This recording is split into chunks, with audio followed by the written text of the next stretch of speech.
Everyone, this is Tim from YourSixTech. Today in this video, I'm going to show you how to take a screenshot of your iPhone, and this is very easy to do.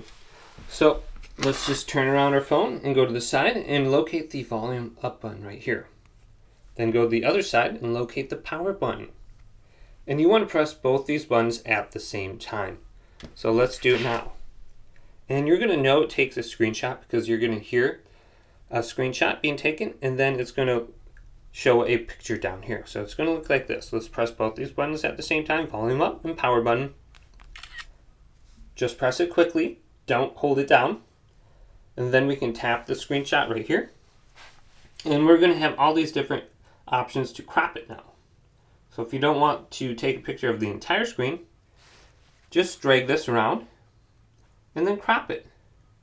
Then if we go up to done, we have the options to save to photos, save to files, save to quick note, copy, delete, and delete screenshot right here. So let's delete it. Now you should be able to find your screenshots under the camera gallery or just the photos.